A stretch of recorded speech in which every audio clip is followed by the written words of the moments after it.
เนาะประมาณทางในเนาะจะเป็นจังซี่แหละพี่น้องเนาะเดี๋ยวสิพา FC เข้าไปเบิ่งข้างในว่าสิเป็นจังไดไปเข้าไปเบิ่งนำกันเลยเข้าไปข้างในก็จะเป็นแนวนี้เด้อพี่น้องเด้อเนาะสวยงามเนาะใช่ไหมนะงาม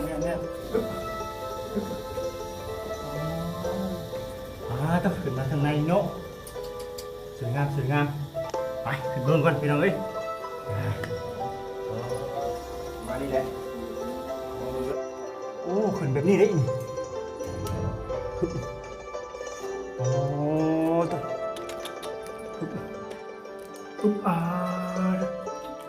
มีรูปปั้นพี่น้องเอ้ยเนาะโอ้เป็นแบบพญานาคพี่น้องเอ้ยบัดนี้เนาะเอ้ยเนาะสวยงามไปดีเนาะตั้งตรงนี้ก็ได้ป่ะเห็นป่ะไปแต่พี่น้องเอ้ยมาเบิ่งทางนี้ก่อนเด้อตรงนี้ก็ได้เด้อ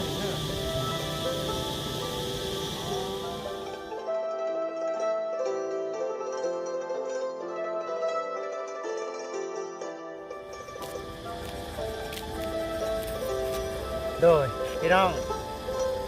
ถามทักทายสบายดีเด้อพ่อกับบอยจิตคือเก่าตัวนี้พาพ่อแม่พี่น้องFCอยู่ที่วัดสวนวัฒนธรรม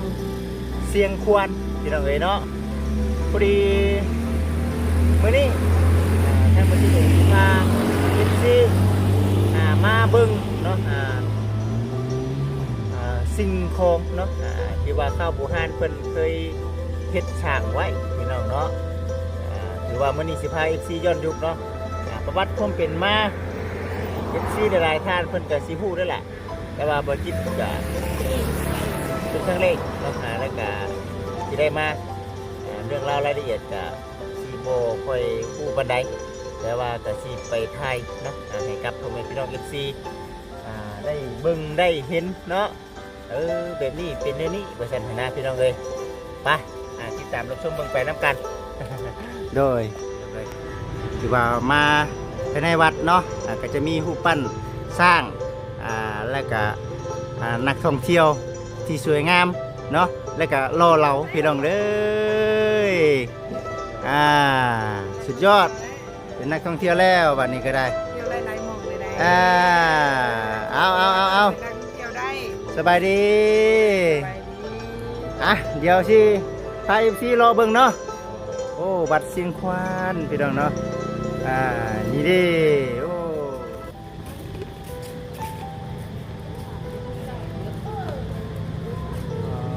ตุ๊กก็จะมีรูปปั้น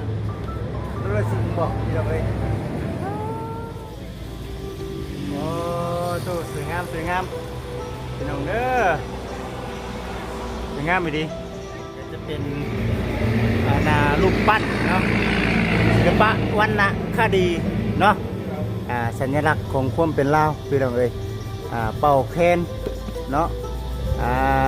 นี่เด้โอ้สวยงาม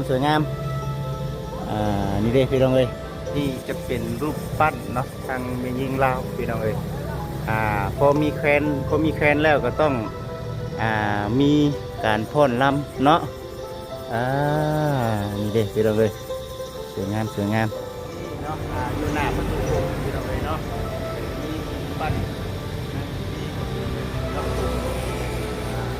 ผนังบันนี้จะได้สวยงามนี่คือต่างเต็มเลยได้บันใหม่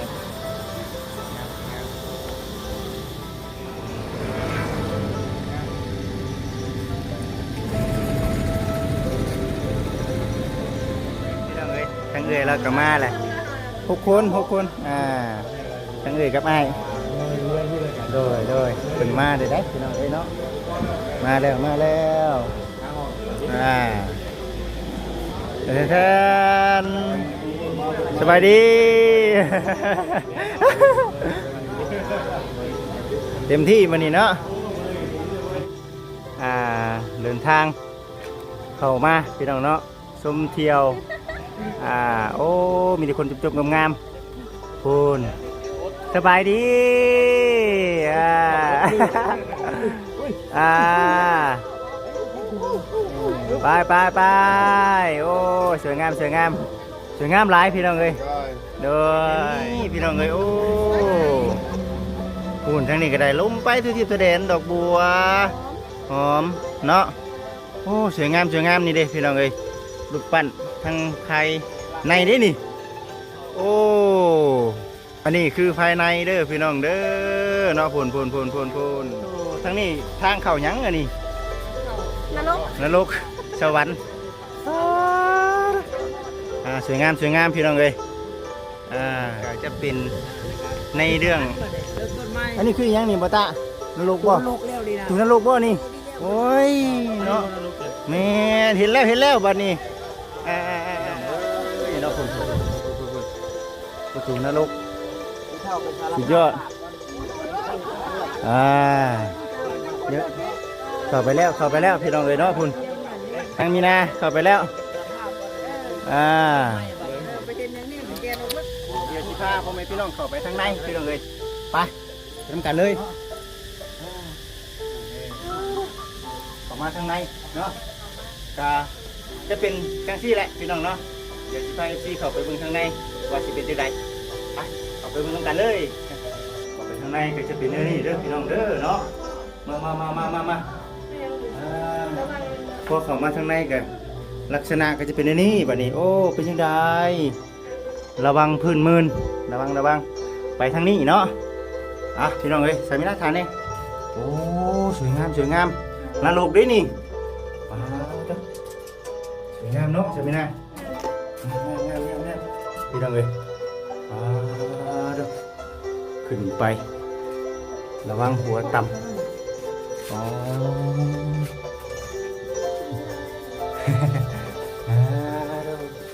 เบิ่งไปน้ำกันพี่น้องเบิ่งไปน้ำกันข้างในเขาบ่ได้บ่นี่เพิ่นให้ช่องซื่อบ่โอ้โดยตรงนี้พี่น้องเอ้ยข้างในน่ะเด้อตรงนี้สิให้พ่อแม่พี่น้อง FC เบิ่งข้างในโอ้ข้างใน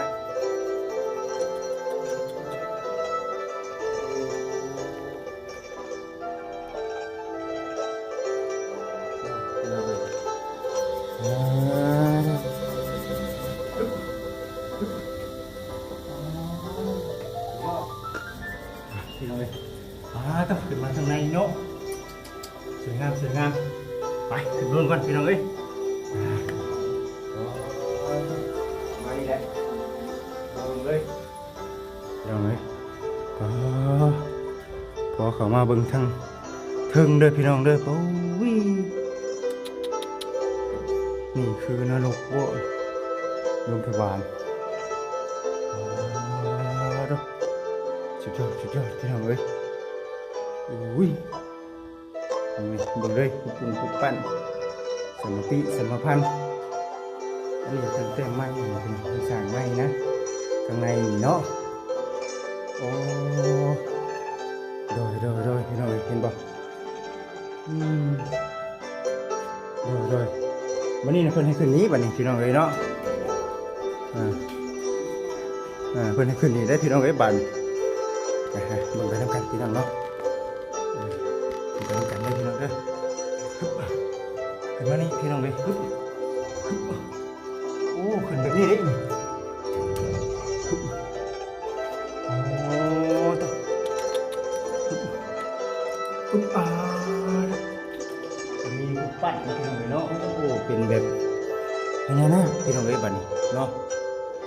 เป็นแบบพญานาคเลยพี่น้องเลยเห็นบ่ลักษณะแบบพญานาคเลยโอ้พวกที่ทั้งรูปมันเป็นนรกเนาะทั้งนี้แบบเป็นพญานาคพี่น้องเอ้ยบัดนี้ทั้งเทิงนี่สิเป็นหยังกะรอเบิ่งเราชมไปน้ำกันพี่น้องเอ้ยโอ้วัตถุเก่าแก่เพิ่นก็อยู่ในลักษณะแบบนี้พี่น้องเอ้ยเนาะวันนี้เพิ่นแห่ขึ้นนะบัดนี้พี่น้องเอ้ยเนาะเพิ่นแห่ขึ้นเด้อบัดนี้เด้อฮึบ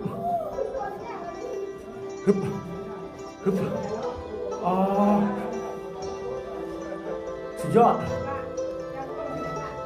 อ๋อตู้ขึ้นเทิงพี่น้องเอ้ยเนาะฮึบมาขึ้นเทิงฮึบสวยงามพี่น้องเอ้ยโอ้นี่พอเด้อไปขึ้นก่อนโอ้ฮึบย่างกับหักข่อยก่อนโอ้ ขึ้นมาแล้วมันยากนะมัน เอาจ้าไปค่อยได้อ๋อจะขึ้นจากนรกแล้วบ่บัดนี้ ขึ้นจากนรกไปแล้วมันนี่แหละ สวรรค์ได้บ่นี่ ขึ้นสวรรค์แล้วบัดนี้ เจ้าจะเข้าไปได้ อ๋อสุดยอดพี่น้องเอ้ยอ๋อ อยู่งามเชียวเนาะ ยิงงามแท้บาดนี้ โอ้ ถึกแท้นี่ลงแล้ว วิวงาม นี่ใส่ถุงไปยังเว้ยผู้ใดขึ้นมาก่อนแล้วกะลง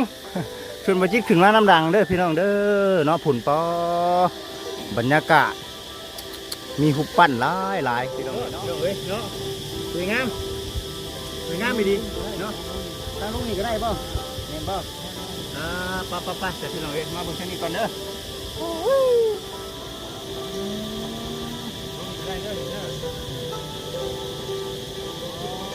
เป็นภาพเนาะมุมสูงเด้อพี่น้องเด้อเนาะกล้องบัจิก็อยากขี่มัวๆแน่มันฮ้อนอ่ะอายน้ำมันขึ้นเด้เฮาจมน้ำพี่น้องเอ้ยเนาะนี่เด้มีหุบปั้นหลายหุบปั้นเนาะนี่เด้พี่น้องโอ้นี่คือมุมสูงเด้อพี่น้องเด้อนี่เด้สุดยอดปุ๊บนี่เด้พี่น้องเอ้ยโอ้สวยงามอ๋อคักแน่ดีเนาะไปบัดนี้บัดนี้สิได้ลงเลยได้พี่น้องเอ้ยบัดนี้หาเลาะหุบปั้นต่างๆเนาะสิได้เลาะลงเลยเด้อพี่น้องเด้ออ๋อตัวเครือแตนคักแน่ดีนี่เนาะมุมสูงดีพี่น้องเอ้ยสุดยอดบัดที่นี่นะเฮาสิลงหูได้พี่น้องเอ้ยบัดลงประตูเนาะนี่เด้ประตูนี่เด้พี่น้องเนาะเฮาสิได้ลงนะเบิ่งลูกโอ้สุดยอดได้ลงไปเดี๋ยวได้ป่านนี้ได้ฮึบฮึบไปทางไหนบัดนี้สุดยอดหลายพี่น้องเว้ยหัวแต่เคยเต้นห้อนเลยดิเนาะหาทางออกกันเด้อบาดนี้เด้อไปเดี๋ยวลงทางแต่ล่างเนาะพี่น้องเนาะพี่น้องเว้ยเดี๋ยวถ้าผมเป็นพี่น้องFCรอก่อนตอนนี้ออกมาข้างนอกแล้วพี่น้องเว้ยเนาะไปมาดูกันเลยยอด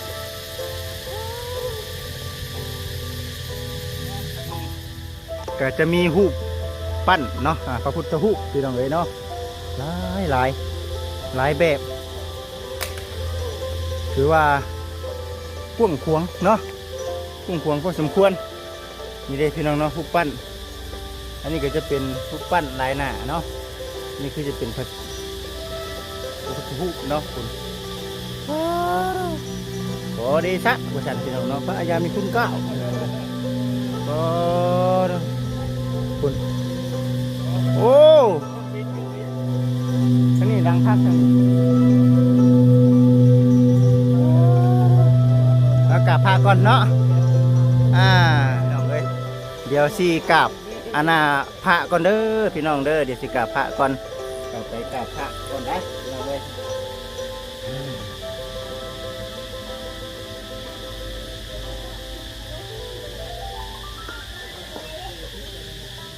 เปิดผ้ามาอีกบุนี่กะจะอ่อนดอกไม้บ่หรือว่ามันห่มเนี่ยจะอ่อนสวยงามเนาะคืองามแท้วะนี่ฮะอ้ำเฮียข่อยดอกไม้ก็งามสีดอกเลยเนาะโอ้ตัวงามแท้นี่สวยงามเนาะโอ้มุมนี่กะไปถ่ายรูปน้ำถ่ายจริงทำมุมนี่เพื่อนว่ายังนี่อ๋อสุดยอดพี่น้องเนาะเอารถเอากล้องบอเซนไปเลยมันจังบ่ได้ถ่ายได้เถื่อ แม่นปอดู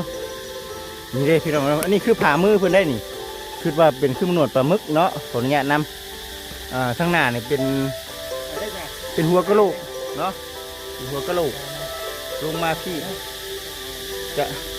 เป็นแนวนี้พี่น้องเอ้ยเนาะมีหูปั้นคนเด้อปลาพี่น้องเอ้ยหูปั้นหลายเนาะเทวดาบัดนี้ทัวโอ้ต้องสิ่งศักดิ์สิทธิ์ทั้งหลายมีชื่อหลายได้บ่คำไว้คุณขุดพญาขุดได้บ่คำเป็นบ่อนี่มึงยังจักโอ้ห่อนเธอแตกเธอแตนสุดยอดพี่น้องเอ้ยเนาะคุณงามหลายโอ้ยสวยงามมึงเนี่ยรอชมสิเลยเนาะเอาแบบนี้เลยพี่น้องเอ้ยโอ้ก็จะมีหุบปั้นหลายเด้พี่น้องเนาะคุณคุณจังหวะเด้อมีอันน่ะเป็นบ่เสบ็จสุวรรณบ่จังหวะเนาะแม่โอ้เก่าแก่ดีสุดยอดพี่น้องเลยรอบ่ทั่วแล้วนี่เนาะหลายรูปแบบเฮาจักสิอธิบายได้ไรพี่น้องเลยเนาะปอเป็นวัดเก่าดีนี่เนาะโอ้แม่มาเฮาเลาะก่อนก็ได้เนาะสามีนะสวยงามนั่นได้อยู่บ่ปอตัวคนเธอแต่คือแตนพี่น้องเนาะบาดนี้สิไปสู่สวรรค์สั้นฟ้าได้พี่น้องเอ้ยบาดนี้ได้โอ้แน่หูปั้นน่ะถือว่าสวยงามโอ้บ่ธรรมดามาฮอนนี่ก็ต้องกลับไหวก่อนมาฮอนนี่ก็ได้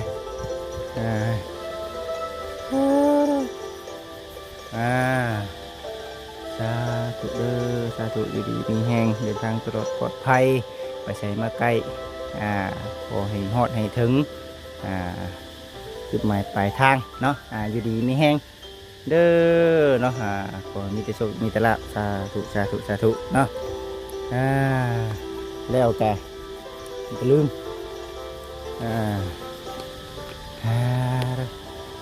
สุดยอดพี่น้องเลยพักในดินี่เนาะปอจ้ะคุณมึงไงมีแต่อันงามอุ้ยเพิ่นให้ขึ้นอยู่ตัวนี้ระวังตุกเพิ่นว่าได้พี่น้องเลยโอ้ระวังตุกขึ้นได้อยู่เด้อพี่น้องเด้อเนาะแต่ว่าให้ระมัดระวังตุกอย่างเดียวขึ้นไปน้ำกันเลยเอาจังซี่เลยพี่น้องเนาะขึ้นมาเพิ่นบอกว่าให้ระมัดระวังเนาะ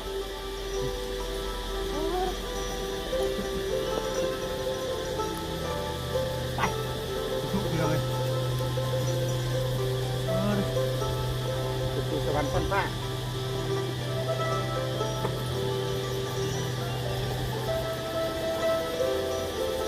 โอ้โหเป็นไงขึ้นได้อยู่แม่นยอดระมัดระวังเด้อระมัดระวังได้สุดยอดเลยพี่น้องเลยระวังให้ดีๆได้ขึ้นสู่สวรรค์ได้บัดขึ้นสวรรค์นี่จะได้สิไปเกิดใหม่ขึ้นมาระวังเด้อระวังให้ดีๆนี่สูงเลยทางขึ้นสวรรค์นะเรื่องนี้ว่าทางขึ้นสวรรค์มันฮุบทางไปนรกมันเป็นแม่นทางขึ้นทางไปสวรรค์แม่ขึ้นได้ทางขึ้นสวรรค์มันฮุบเลยทางไปนรกมันเป็นแม่นพวกเพิ่นว่าเนาะจะต้องขึ้นให้ได้บ่เสียเลยมีน้ำบ่ขึ้นมาก็อย่าเด้อเนี่ยมา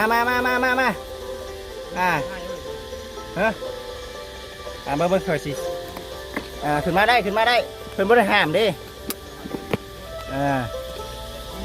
โอ้พี่น้องเนาะนี่คือจอมชุดเลยมีหยังแน่ก็รอเบิ่งไปส่งไปต้องกันเฮาหาบ่เห็นเด้อพี่น้องเด้อนี่เด้อจักสิแม่นหยังเด้อพี่น้องเด้อส่งไปต้องกันโอ้ถึงเงินบ่มิกบ่เข้าใจคุณหมายแล้วแบบไร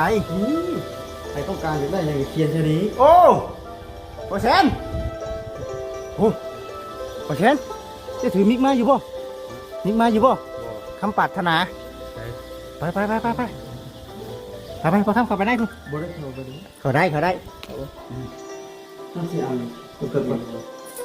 โอ้เกิดมาเขียนกันแล้วเนาะเขียนอะไรนะโอ้นี่เด้ขอให้นี่เด้คนเขียนเบิดนี่โดดลายเด้อพี่น้องเด้อเนาะเขียนกันได้โดดลายปรารถนายอดไม่ได้สอนเนี่ยมันจะเป็นเต็มผมว่าอบอยู่นี่เขียนแล้วเขียนทักด้วยเลยอ๋อลายแล้วเนาะมันมีแต่เขาขออย่างเดียวนี่ไปลงเลยมาทำเลยต้นที่ประมาณนี้แหละพี่น้องเลยเนาะสั่งไปจิตเองก็จะได้ลงก่อนบัดนี้ก็ได้ระวังน้ำเนาะสูงดีแล้วพี่น้องบัดนี้คำขอเป็นจริงแล้วพี่น้องเลยเนาะขอให้คำขอเป็นจริงเนาะขอให้คำขอเป็นจริงเนาะบัดนี้ก็จะได้ลงเลยได้บัดขึ้นบัดลงพี่น้องเลยสุดยอดระวังน้ำเด้อคนในพี่น้องที่ว่าได้มาก็ได้โอ้แม่นบ่อันตรายยืดกล้องขึ้นรถเข้ามาจากเบื้องนะโอ้จะขึ้นเด้อโอ้ยพี่น้องเลยถือว่าสุดยอดเบื้องไปทุกปั้นหลายอย่างรอโบชัวแล้วพี่น้องเลยเนาะรอโบชัวแล้วมีแต่เสียงแมงจุกกระตันเนาะสุดยอดป่ามาเบิ้งพี่น้องเอ้ยบ้านนี้สวยงามแล้วสวยงามอีดีใจแล้วพี่น้องเนาะได้มาพี่ละเวลาไปหานั่งบนเย็นก้อนบ้านนี้ก้อนไหลมีสร้าง3 หัวอีกพี่น้องเอ้ยผู้อ๋อเลยสุดยอดคนไหลคุณแม่เขาปั้นนะพี่น้องเนาะนี่จะพระเจ้าไหลมาเดี๋ยวไปห้องน้ำห้องในก่อนบัดนี้จะได้พี่น้องเลยวัดว่าอารามสุดยอด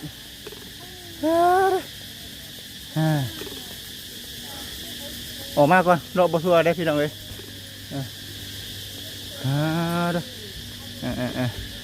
นี่คือภายในวัดเพิ่นเด้อสวยงามหลายเดี๋ยวไปห้องน้ำห้องในก่อนอยู่ในบริเวณวัดเพิ่นก็สิประมาณนี้เนาะห้อนหลายเพื่อเตนพี่น้องเอ้ยโอ้จะเป็นบนเป็นนั่นนี่พี่น้องเนาะเย็นมานี่เด้อพี่น้องเด้อพี่น้องเอ้ยป๊อดนี่คือบริเวณทางในวัดนี่เพิ่นจะมีบอนซื้อน้ำซื้อในแล้วพี่น้องเนาะให้กับทางแขกคนนะ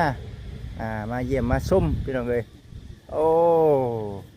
เมื่อยเลาะแล้วก็มีของอยู่ของกินให้อีกได้พี่น้องเอ้ยเนาะเฮ้ด้วยโอ้สุดยอดลงมาแต่สวรรค์ได้กินนี่ลงมาแต่สวรรค์กินจะได้ตาคลิปป่ะตาคลิปได้เนี่ยแหละเข้ากะสีประมาณนี้เด้อพี่น้องเด้อให้ชงสาวเพิ่นดิมึงทันมาโอ้เราดูทางเข่านะทางเข่าสักออกบ้าซาพี่น้องเนาะคลิปนี้ก็ได้กะสีประมาณนี้แหละทางหน้าเอ้ยเพิ่นพามาคือเก่าพี่น้องเนาะ มีแต่ว่าโอ้ดีใจหลายมื้อนี้ก็ได้มาฮอดมาถึงแล้วพี่น้องเอาสำหรับคลิปนี้เด้อพี่น้องเด้อเนาะได้จบคลิปก่อนฝาก FC เป็นกำลังใจให้ไปใส่โตก็รอเบิ่งในชมนำกันแต่ว่ามื้อนี้น่ะคือสิได้กลับอยู่เนาะบ่ใช่เนาะมื้อนี้อยู่ดีมีแฮง FC เอาบุญมาเพื่อมื้อนี้ก็ได้ทีนี้ขอกล่าวคำว่าสบายดี